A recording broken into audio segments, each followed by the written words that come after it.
Hello and welcome to part 3 of setting up your Egro NEXT Touch Coffee. In this part we're going to calibrate the grinder to be set at the correct grind setting for our Egro. What you're seeing right now is a top-down view of the Egro NEXT Touch Coffee.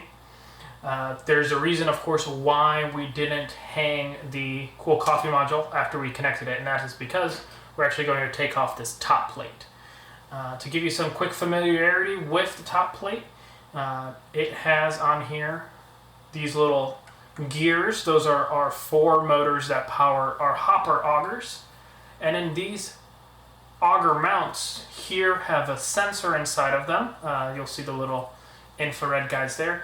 Those sensors are there to make sure that coffee's in the hopper. If coffee's not in the hopper, the little laser will make a connection, and then of course it'll pop up on the screen to refill whatever hopper needs refilling. Of course, to identify your hoppers, you can identify them in programming, but also you have an analog here, A, B, C, and D, so A, B, C, and D.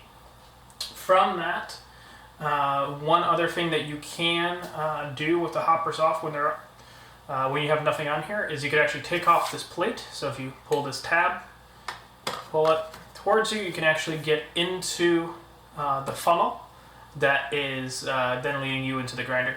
So sometimes if you get a lot of coffee stuck in here or anything like that, you can take this guy off and get that coffee out of there. Of course, this little hole here, this guy right there, that is where your cleaning tablet goes, so the funnel that's in the hopper, that directly goes into here. Other things to note, you do have a couple cutouts here and up here. Within these cutouts is basically where the hopper lock latches are, so those latches that lock in when you put the hopper in so you can't take the hopper off, that's where those exist. So if you need to sometimes remove the hopper, there is a manual release available inside, but the easiest way to do it, of course, is via programming. Now, to calibrate the grinder, what we're going to do is, of course, we already have this guy off. We're going to undo the 2 screws here and take off this side panel. As you can see, TV magic again. I already have my screws out. We're going to do the same thing on the back here. And there we go. Now, on Egros, to take off the side panels, you only need to loosen them. But to take off the top plate, you need to take them out all the way. So we are going to remove all 6 screws completely. Then you'll be able to just reach off to the side and give it a quick pull up, and you'll be able to open up the front door a little bit to give you a little bit of leverage underneath if you need to. But then, of course, this whole plate will come up. Now you can notice here that there are electrical connections to a small circuit board. This board controls our auger motors. Now, we're not actually going to disconnect anything on here because we don't need to. What we're going to do is we're just going to tilt and tip this guy out of the way. Now, the easiest thing to do actually when I'm working in here a lot of times is just to do this because there's enough room to leave it like this. I'm going to tip it out of the way a little bit more just because I want you guys to have the ability to see what I'm doing, of course, because otherwise that camera angle isn't good. So we're just going to move that out of the way just like that, and I'll hold it in place. Here's our grinder. There's our grinder capacitor, and here's our SAG motor. Now this motor allows us to electronically actually move the grinder adjustment. When the algorithms are complete for the 4-hopper, they'll actually adjust the sag setting per coffee. That feature's coming shortly, but it is not yet available on the pre-production machines. Now, what you'll notice here is right there is a red marking, and in the front right here by the spout is a red marking. Now, red to red is basically factory 0. So that is as close as the burrs can get to each other without grinding and filing each other down. Now, what we want to do is we want to make sure that we are, for the intents and purposes of the all-town baronet parameters, for instance, 11 teeth from this marking to this marking. Now, we will be able, to manually count that, which is why we took off the top. And really the reason why we took off the top is to actually see this top marking here. If we were able to see it from the front, then we would have needed to take this off. Now, what we're going to do now is we're actually going to go into the tech menu on the machine UI, go into products, and then SAG self-adjusting grinder. In there, you actually have an open and close option on the bottom. So if I press close, you can see that grinder slowly whirring itself as it steps down and closes. And of course, the other way, we hit open, and it'll open back up. Now you can do this also in the diagnostics settings of the tech menu, but of course the Egro tech menu, not the UI tech menu. But you can do it much faster just going through the self-adjusting grinder setting in the text side of the Egro UI under products. For the parameter that we're working with baronet here, we're just going to make sure that we have 11 teeth. Once this is counted and ready to go, we're done with this part. We don't have to do anything else. And at that point, once it's 11 teeth away, we can hit save and log out there, and then put our top back onto our machine, making sure that, of course, we line everything up. At this point, we know that the grind setting is at the correct particle size, and the next thing that we're going to do is actually assign coffees to the grinders and then calibrate said grinder. Alrighty, so now that we have calibrated our hopper to make sure that it is at the right grind setting, what we're going to do is we're going to put on our hoppers and we're basically going to calibrate our coffee. Now, when we put our hoppers on, they're going to latch into place. The only way to get them off again is to go into the main menu, either the cleaning settings or the technical settings. Under the cleaning menu, you'll actually have a unlock hopper. When you select that, you'll hear that click. That releases the latch. You can actually take the hoppers back off then.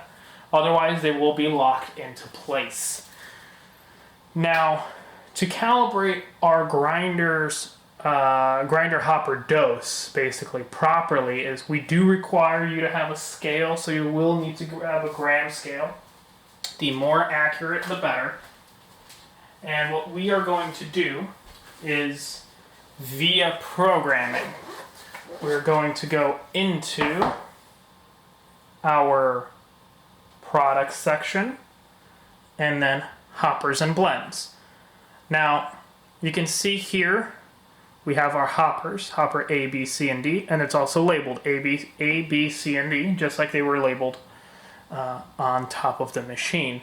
Now, each parameter, for instance, this baronet Alltown parameter that you're seeing in front of you, will actually have all of the different coffees that they're using. They're going to be under the coffee section. What we're going to do is we're actually going to take these coffees and assign them to a hopper. Now, the way that we're going to do that is, for instance, we're going to select hopper A. In this parameter, carried over from the other machine, it says that it wants to be a Colombian, but I actually put a decaf in here. So what I'm going to do is I'm going to select a little pencil. I'm going to select assign coffee here. A little drop down is going to open up, and I'm going to find my decaf. So house decaf blend. Now, underneath here, it's going to ask for your grams measured calibration. The way to do this calibration, of course, is we are going to hit start and we're going to hit calibrate. But we need to capture that coffee. And the way that we capture that coffee is we take out our scale, we zero it out, whichever vessel we're going to capture our coffee in. Usually just a paper cup works best. There we go.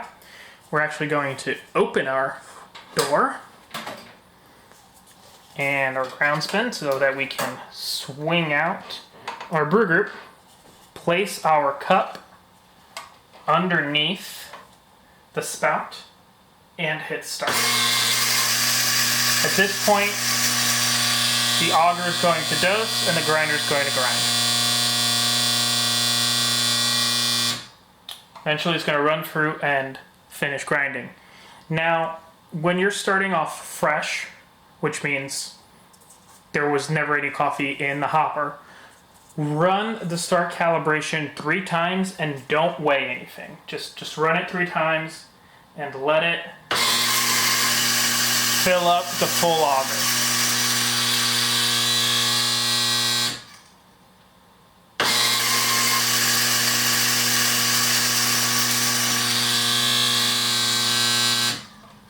Just like on the powder module, making sure that we can run and grind everything through is key, and to make sure that that system is as accurate as possible. Once we just do 3 very quick without weighing, we're going to 0 our cup, make sure that it has nothing in it, and now we're actually going to do a calibration. We're going to weigh it.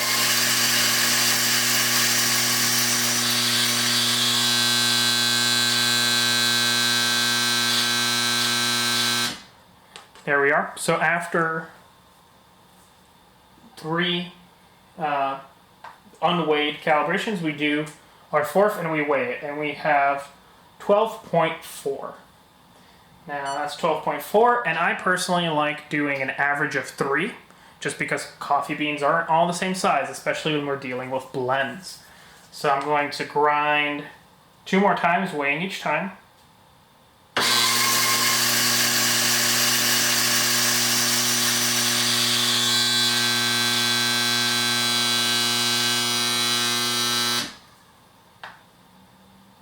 And now we got 12.8.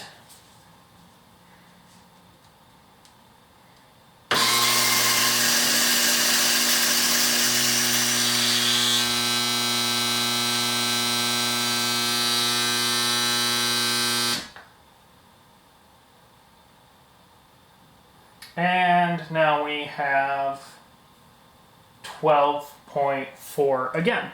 So with that, we are going to take an average of all 3 of those.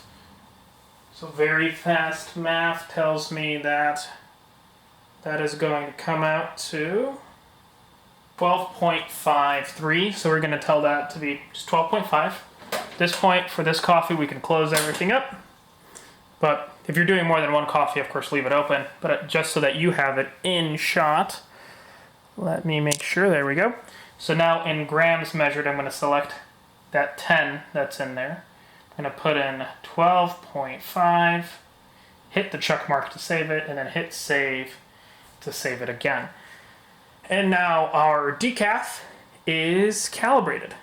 At this point, I'm going to do the same thing for hopper B, C, and D. So we're going to grind 3 times using the start calibration button and not weigh anything. We're just going to make sure that the auger is fully charged with coffee. And then we're going to take an average of 3 calibrations. That is the number that we're going to input inside of the system. Now, if you are working with a chain account where we have somebody like, let's say, a roaster like Baronet, we do have a default setting for all 8 coffees. So that will be emailed to you. But it is always beneficial to just confirm that the calibration is correct. Now, if you ever have to adjust the grind setting via the self-adjusting grinder here under products, of course have our open and close. Because it's a non-loaded grinder, you can open and close it as much as you need to. But if you ever need to open or close the grinder and you do it quite drastically, about 5 to 6 points in a direction, it's usually worth confirming that your grind calibration doses are still correct. The same is true on an Egro 1 and on an Egro NEXT Espresso. Anytime you drastically adjust the grind setting, you want to make sure that your grinder is properly calibrated so that you're actually dosing the proper amount.